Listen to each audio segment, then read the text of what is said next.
해시태그 정약용 명언 없는 것 말고 있는 것을 보라. 인생을 다시 세우는 시선. 마이너스 마이너스 마이너스. 사람이 가장 쉽게 무너지는 순간은 아무것도 없을 때가 아니다. 오히려 이미 많은 것을 가지고 있으면서도 그걸 하나도 느끼지 못할 때다. 돈이 부족하다고 느끼는 순간, 건강이 예전 같지 않다고 느끼는 순간, 사람이 멀어졌다고 느끼는 순간, 그때 우리는 이렇게 말한다. 이제 내 인생엔 남은 게 없다. 그러나 정약용은 그 말을 가장 위험한 말이라고 보았다. 왜냐하면 그 말은 사실이 아니라 시선의 오류이기 때문이다. 정약용은 자신의 글에서 없는 것보다 남아있는 것을 보라고 자주 말했다. 그는 이렇게 썼다. 사람은 이미 받은 것을 잊고 아직 오지 않은 것을 탐하다가 스스로를 가난하게 만든다. 이 말은 단순한 위로가 아니다. 삶을 바라보는 태도에 대한 아주 현실적인 경고다. 없는 것만 바라보는 사람은 아무리 많이 가져도 늘 부족한 사람으로 살게 된다. 반대로 있는 것을 인식하는 사람은 조건이 줄어들어도 삶의 중심을 잃지 않는다. 나이가 들면 삶은 자연스럽게 정리된다. 사람이 줄고 역할이 줄고 소득이 줄어든다. 문제는 줄어드는 것 자체가 아니라 줄어드는 것만 보게 되는 마음이다. 자식은 어릴 때처럼 찾지 않는다. 사회는 더 이상 나를 중심으로 돌아가지 않는다. 몸은 예전처럼 회복되지 않는다. 그래서 많은 분들이 자신도 모르게 이런 결론에 도달한다. 나는 이제 쓸모없는 사람이 됐다. 정약용은 이 생각이야말로 사람을 가장 빨리 늙게 만든다고 보았다. 서울 은평구에 사는 이순덕 할머니 72세. 그는 얼마 전까지만 해도 매일 아침 시장에 나가 채소 장사를 했다. 30년 넘게 한 자리를 지켰고 그곳에는 단골 손님들이 있었다. 할머니는 그 일이 자랑스러웠다. 누군가에게 필요한 사람이라는 느낌, 아침에 일어나 갈 곳이 있다는 안정감, 손님들과 나누는 짧은 대화들이 그의 하루를 채웠다. 그런데 무릎이 나빠지면서 더 이상 시장에 나갈 수 없게 됐다. 의사는 수술을 권했지만 나이도 있고 회복이 더딜 거라는 말에 망설여졌다. 결국 가게를 정리했다. 30년 동안 매일 아침 7시에 나가던 그 자리, 이제는 빈 점포가 되었다. 할머니는 집에만 있게 되었다. 아침에 눈을 떠도 갈 곳이 없다. TV를 켜봐도 재미가 없다. 자식들은 바쁘다고 전화도 잘 안 한다. 가끔 찾아와도 금방 일어선다. 할머니는 자주 이런 생각을 한다. 이제 내가 뭘 할 수 있나? 돈도 못 벌고 몸도 아프고 자식들한테도 짐만 되고 하루하루가 무겁다. 아침이 오는 게 반갑지 않다. 저녁이 되면 또 하루를 보냈구나 하는 생각만 든다. 없는 것만 보이는 삶이다. 일자리가 없고 건강이 없고 역할이 없다고 느낀다. 그런데 어느 날 딸이 할머니에게 물었다. 엄마, 요즘 뭐 하고 지내세요? 할머니는 대답했다. 아무것도 안 해. 할 게 없잖아. 딸이 말했다. 엄마, 그럼 매일 뭐 드세요? 누가 해줘요? 내가 하지. 누가 해주겠어? 그럼 빨래는요? 청소는요? 그것도 내가 하지. 엄마, 그게 다 일이에요. 엄마 나이에 그걸 혼자 다 하는 게 얼마나 대단한데요. 할머니는 순간 멈칫했다. 지금까지 당연하다고 생각했던 것들, 아침에 일어나서 밥을 짓고 빨래를 널고 방을 쓸고 저녁을 준비하는 일들. 그게 아무것도 아닌 줄 알았는데 딸의 말을 듣고 보니 그게 다 자신이 할 수 있는 일이었다. 몸이 아프다고 했지만 아직 스스로 밥을 먹을 수 있고 화장실에 갈 수 있고 집안일을 할 수 있다. 요양병원에 있는 친구를 생각하면 이것들이 얼마나 큰 능력인지 알 수 있다. 할머니는 그날 이후 조금씩 달라지기 시작했다. 아침에 일어나면 오늘도 내가 밥을 지을 수 있구나 라고 생각한다. 빨래를 널면서 아직 내 손이 움직이는구나 라고 느낀다. 저녁을 먹으면서 맛을 느낄 수 있다는 게 감사하구나라고 여긴다. 없는 것이 아니라 있는 것을 보기 시작한 것이다. 그러자 하루가 조금씩 가벼워졌다. 부산 연제구에 사는 김철수 할아버지, 75세. 그는 평생 건설 현장에서 일했다. 젊었을 때는 힘이 세기로 유명했다. 시멘트 포대를 여러 개씩 들고 다녔고 하루 종일 일해도 끄떡없었다. 그 힘으로 자식 셋을 키웠고 집도 장만했다.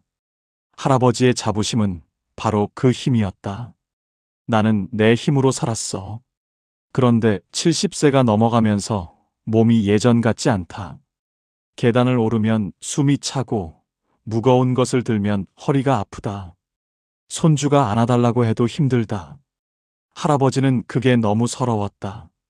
나는 이제 아무것도 못하는 사람이 됐어. 자신이 약해졌다는 사실을 받아들이기 어려웠다. 거울을 보면 주름진 얼굴과 굽은 등이 보인다. 이게 나인가 싶다. 어느 날 아들이 할아버지를 모시고 병원에 갔다. 검진 결과를 기다리는 동안 할아버지는 대기실에 앉아 있는 다른 노인들을 봤다. 휠체어에 앉아 있는 사람, 산소 호흡기를 달고 있는 사람, 보호자의 부축을 받아야만 걷는 사람들. 그 모습을 보면서 할아버지는 생각했다. 나는 아직 혼자 걸어서 여기까지 왔네. 집으로 돌아오는 길에 아들이 말했다. 아버지, 저희 친구 아버지는 작년에 중풍으로 쓰러지셔서 지금 요양병원에 계세요. 말씀도 못하시고 누워만 계신데요. 우리 아버지는 아직 건강하신 거예요. 할아버지는 그 말을 듣고 뭔가 깨달았다. 자신이 잃은 것만 보느라 아직 가지고 있는 것을 보지 못했다는 것을. 예전처럼 무거운 걸 못 들어도 아직 혼자 걸을 수 있다. 예전처럼 빠르게 못 움직여도 아직 스스로 씻을 수 있다. 예전처럼 힘이 세지 않아도 아직 손주와 놀아줄 수 있다. 할아버지는 그날부터 달라졌다. 아침에 일어나면 산책을 나간다. 천천히라도 걷는다. 나는 아직 내 발로 걷는다고 생각하면서 공원에서 다른 어르신들을 만나면 인사를 나눈다. 오늘도 좋은 날입니다 라고 말한다. 없는 것이 아니라 있는 것에 집중하기 시작한 것이다. 정약용은 한때 조선의 핵심 관료였다. 그러나 정치적 소용돌이 속에서 모든 것을 잃고 18년이라는 긴 유배 생활을 한다. 그 시절 그는 돈도 없고 권력도 없고 사람도 곁에 없었다. 겉으로 보면 없는 것 투성이의 인생이었다. 그러나 그는 그 상황을 이렇게 받아들인다.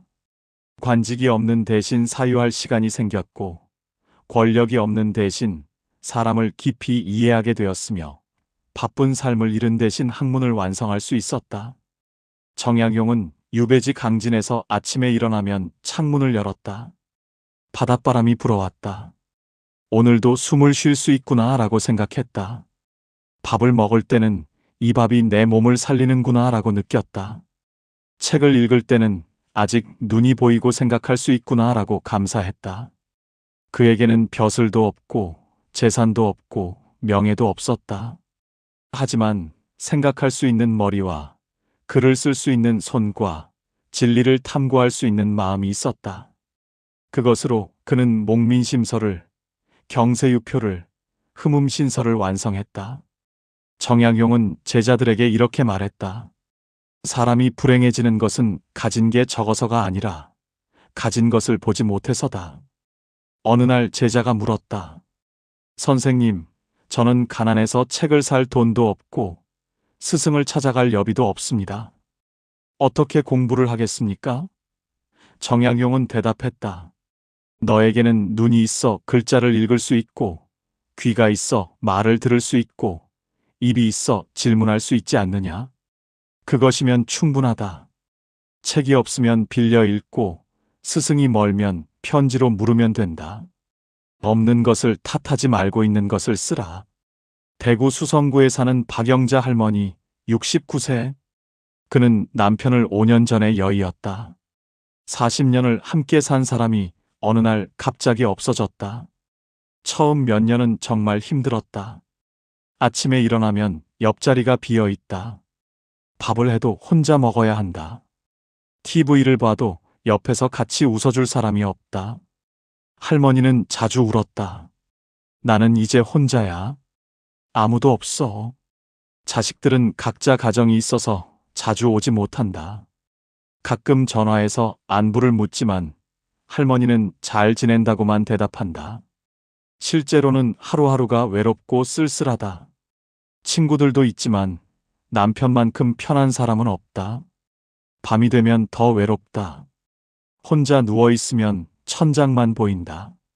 내 인생에 이제 뭐가 남았나 하는 생각이 든다. 어느 날 할머니는 동네 복지관에서 하는 노래교실에 갔다. 처음에는 시간이나 때우려고 갔다. 그런데 거기서 비슷한 처지의 할머니들을 만났다. 다들 남편을 잃었거나 혼자 사는 사람들이었다. 노래를 부르면서 할머니는 깨달았다. 나는 아직 노래를 부를 수 있구나. 목소리가 나오고 멜로디를 기억할 수 있구나. 옆에서 같이 노래하는 할머니가 말했다. 우리가 이렇게 모여서 노래할 수 있다는 게 얼마나 감사한지 몰라요. 내 친구는 치매 걸려서 이제 노래도 못 불러요. 할머니는 그 말을 듣고 생각했다.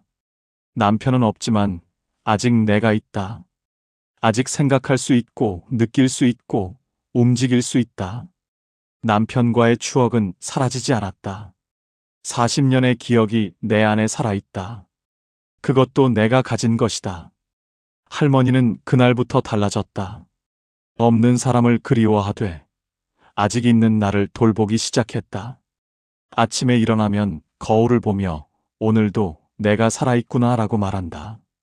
밥을 먹으면서 맛있게 먹을 수 있어서 감사하다고 생각한다. 노래교실에 가면서 친구들을 만날 수 있어서 좋다고 느낀다. 있는 것을 보기 시작하니 하루가 조금씩 채워지기 시작했다. 인천 남동구에 사는 최동식 할아버지 77세. 그는 평생 택시 운전을 했다. 40년 넘게 핸들을 잡았다. 그런데 3년 전 시력이 나빠져서 면허를 반납했다. 할아버지에게 운전은 단순한 일이 아니었다. 그것은 정체성이었다.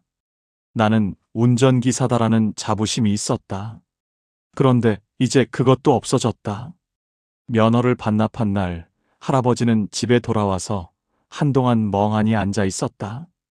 이제 나는 뭐지? 처음 몇 달은 정말 힘들었다. 아침에 일어나도 갈 곳이 없다.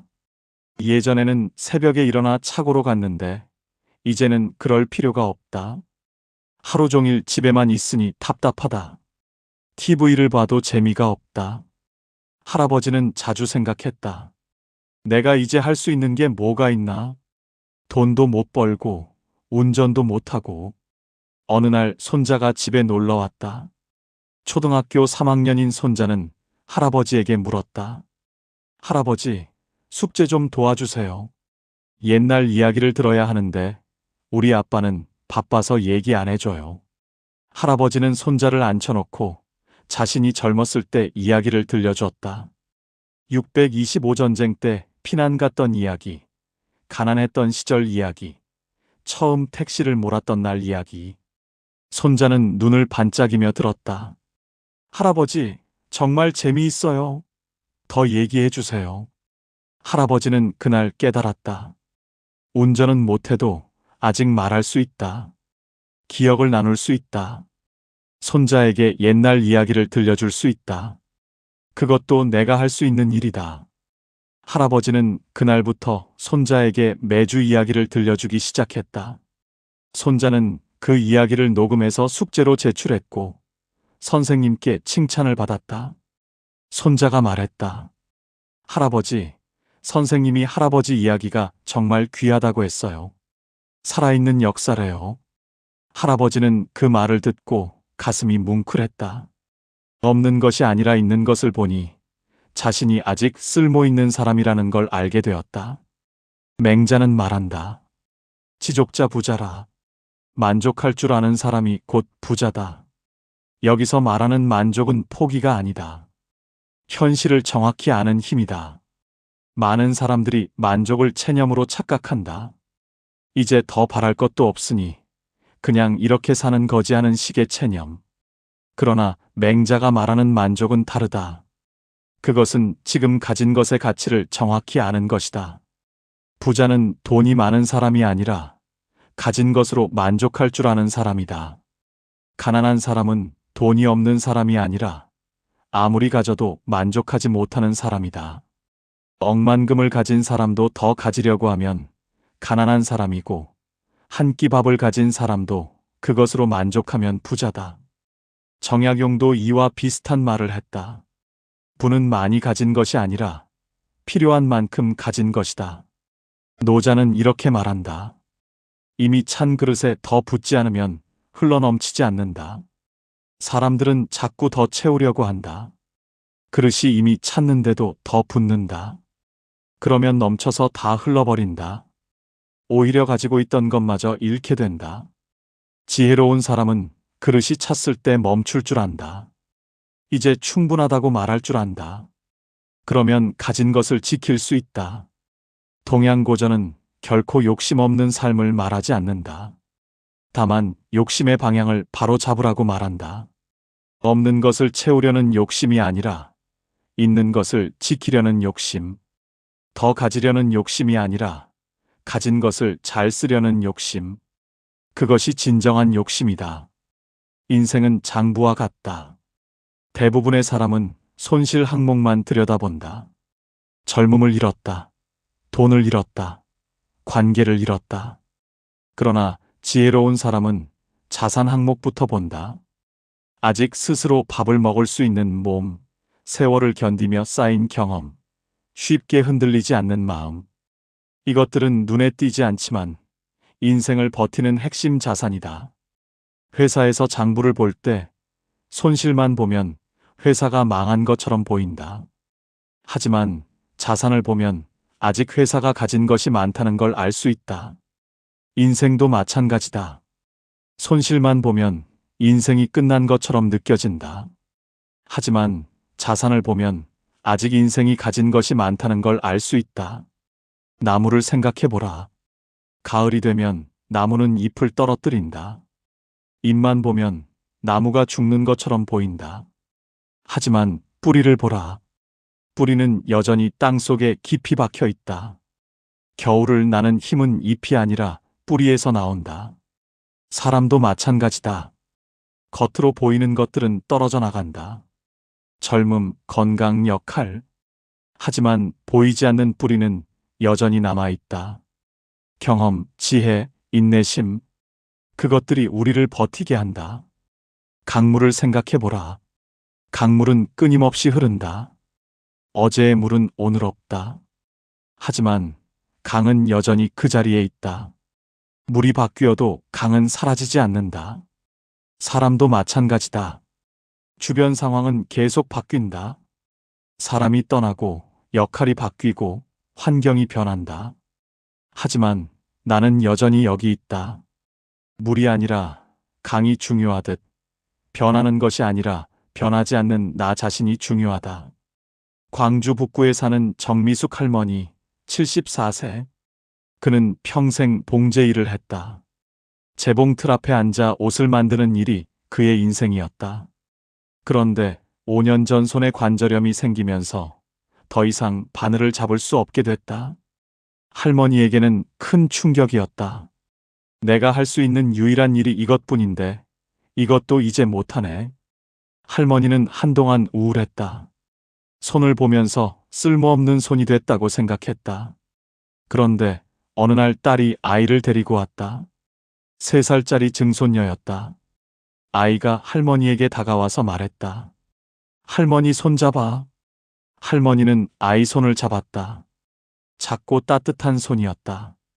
아이가 말했다. 할머니 손 부드러워. 좋아. 할머니는 그 순간 깨달았다. 바늘을 잡지 못해도 아직 손주의 손을 잡을 수 있다. 옷을 만들지 못해도 아직 따뜻함을 전할 수 있다. 할머니는 그날부터 손을 다르게 보기 시작했다. 이 손은 바늘을 잡는 손이 아니라 사랑하는 사람을 만지는 손이다. 요리를 할 수 있는 손이고 청소를 할 수 있는 손이고 전화기를 들 수 있는 손이다. 할머니는 매일 아침 손을 보면서 생각한다. 오늘도 이 손으로 무엇을 할 수 있을까? 없는 기능이 아니라 있는 기능을 보기 시작한 것이다. 전주에 사는 안병철 할아버지 80세. 그는 평생 교사로 일했다. 35년 동안 학생들을 가르쳤다. 은퇴한 지 15년이 지났지만 아직도 제자들이 가끔 찾아온다. 할아버지는 그게 자랑스럽다. 그런데 요즘 들어 기억력이 나빠지기 시작했다. 제자 이름이 생각나지 않을 때가 있다. 어제 한 일도 가물가물하다. 할아버지는 걱정이 됐다. 혹시 치매 아닐까? 이러다가 아무것도 기억 못하게 되는 거 아닐까? 어느 날 손자가 학교 숙제로 할아버지에게 인터뷰를 했다. 할아버지, 선생님 하시면서 가장 기억에 남는 순간이 뭐예요? 할아버지는 생각했다. 그리고 30년 전 한 학생 이야기를 꺼냈다. 가난해서 학교를 그만두려던 학생을 설득해서 계속 공부하게 했던 일. 그 학생이 나중에 대학에 가서 편지를 보내왔던 일. 할아버지는 그 이야기를 마치 어제 일처럼 생생하게 했다. 손자가 놀라며 말했다. 할아버지, 30년 전 일을 이렇게 자세히 기억하세요? 할아버지는 그제야 깨달았다. 어제 밥을 뭘 먹었는지는 기억 안 나도 인생에서 중요한 순간들은 여전히 선명하게 남아있다. 제자 이름은 가물가물해도 그 제자와 나눈 대화의 감정은 여전히 생생하다. 할아버지는 생각했다. 없어진 기억이 아니라 남아있는 기억이 중요하다. 나는 아직 소중한 것들을 기억하고 있다. 없는 것을 기준으로 삶을 평가하면 사람은 늘 자신을 깎아내리게 된다. 나는 이것도 못하고 저것도 없다고 말하게 된다. 그러면 자존감이 낮아진다. 자신을 쓸모없는 사람으로 여기게 된다. 있는 것을 기준으로 삶을 바라보면 사람은 비로소 자기 인생을 존중하게 된다. 나는 이것을 할 수 있고 저것을 가지고 있다고 말하게 된다. 그러면 자존감이 높아진다. 자신을 소중한 사람으로 여기게 된다. 정약용의 수양은 더 높이 오르는 법이 아니라 이미 서 있는 자리를 흔들리지 않게 만드는 법이었다. 그는 유배지에서 더 높은 벼슬을 꿈꾸지 않았다. 대신 지금 주어진 자리에서 최선을 다했다. 관직이 없으면 없는 대로, 자유가 없으면 없는 대로 그 안에서 할 수 있는 일을 찾았다. 그것이 바로 목민심서를 쓰고 경세유표를 완성하고 흠음신서를 남기는 일이었다. 정약용은 제자들에게 이렇게 가르쳤다. 높은 곳에 오르려고만 하지 말고 지금 서 있는 곳을 단단히 하라. 많이 가지려고만 하지 말고 지금 가진 것을 잘 지켜라. 멀리 가려고만 하지 말고 지금 있는 자리에서 깊이 파라. 이것이 정약용의 철학이었다. 당신은 요즘 무엇이 없다고 느끼고 있는가? 건강인가, 돈인가, 사람인가? 그리고 그 옆에 아직 남아있는 것은 무엇인가? 혹시 너무 오래 곁에 있어서 그 가치를 잊은 것은 아닌가? 아침에 눈을 뜰 수 있는 것, 밥을 먹을 수 있는 것, 걸을 수 있는 것, 생각할 수 있는 것. 이런 것들을 당연하게 여기고 있지는 않은가? 울산 중구에 사는 황금순 할머니 71세. 그는 최근 건강검진에서 혈압이 높다는 진단을 받았다. 의사는 약을 처방하면서 앞으로 잘 관리하셔야 해요라고 했다. 할머니는 집에 돌아와서 한숨을 쉬었다. 이제 약을 먹어야 하는 몸이 됐구나. 건강도 예전 같지 않네. 그날 저녁 할머니는 우울했다. 약봉지를 보면서 나는 이제 환자구나라고 생각했다. 그런데 다음 날 동네 친구를 만났다. 친구는 5년 전에 뇌졸중으로 쓰러진 후 지금까지 재활치료를 받고 있었다. 말도 어눌하고 걷기도 불편하다. 할머니가 물었다. 요즘은 좀 어때? 친구가 천천히 대답했다. 조금씩 나아지고 있어. 그래도 살아있으니까 다행이지. 할머니는 그 말을 듣고 충격을 받았다.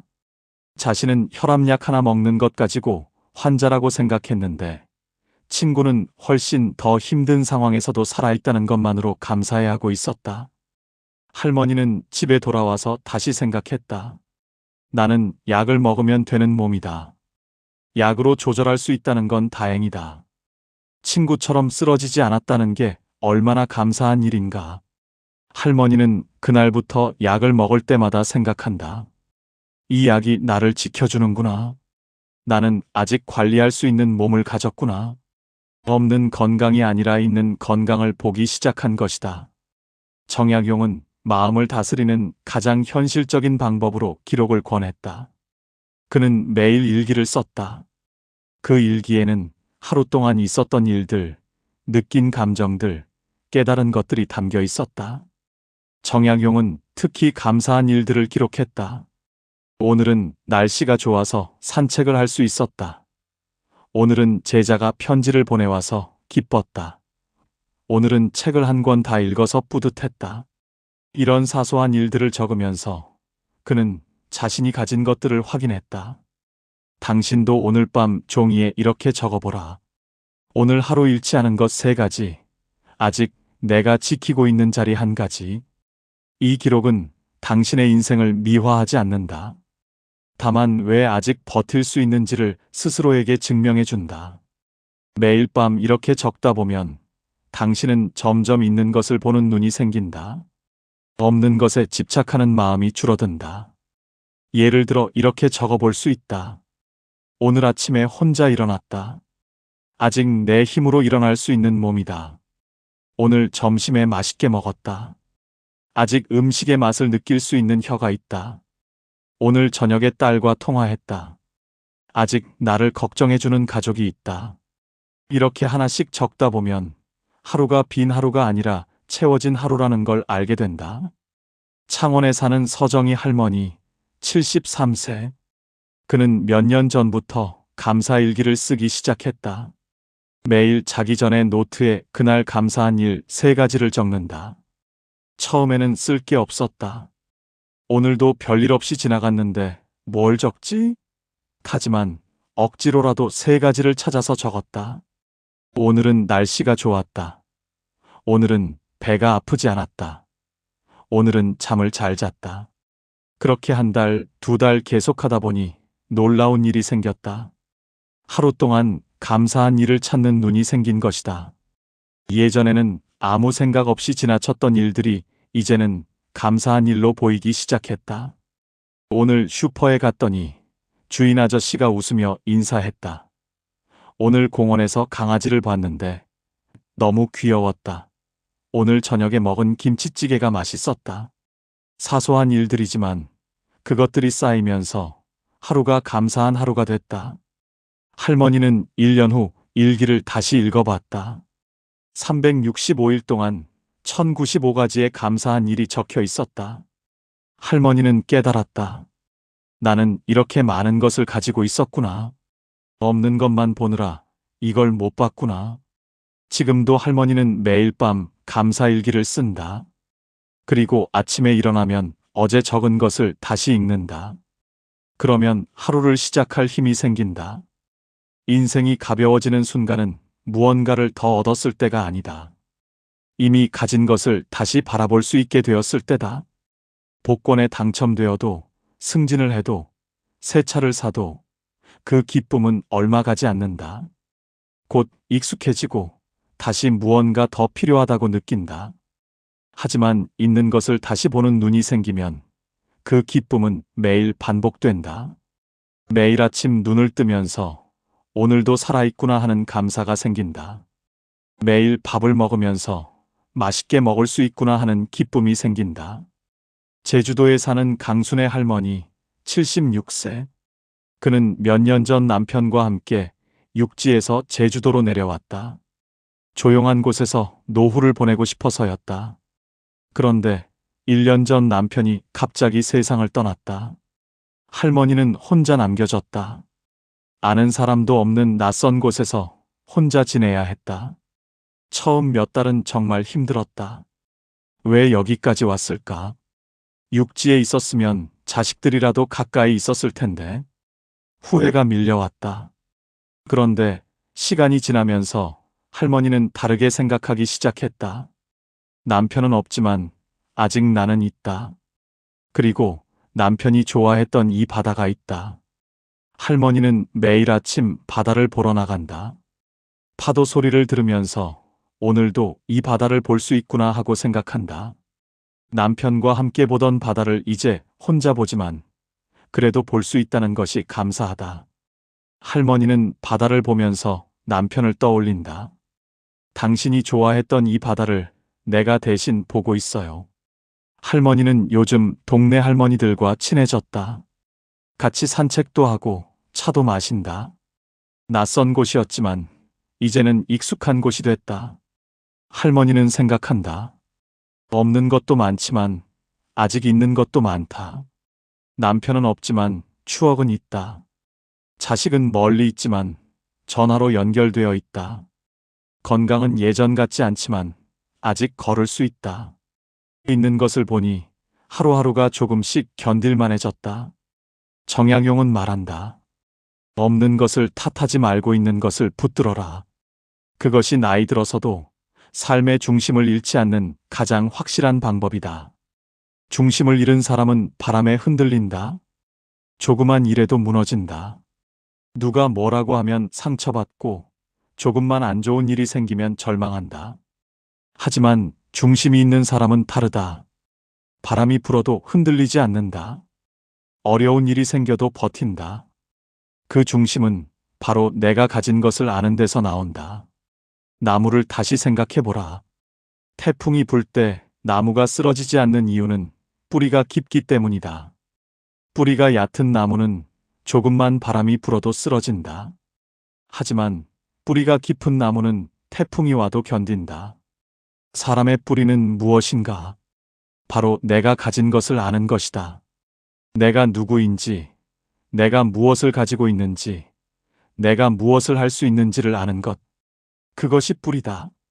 오늘 이 말이 당신의 하루를 조금이라도 덜 무겁게 만들었기를 바랍니다. 없는 것을 세느라 하루를 보내지 마시고 있는 것을 세는 하루를 보내시기 바랍니다.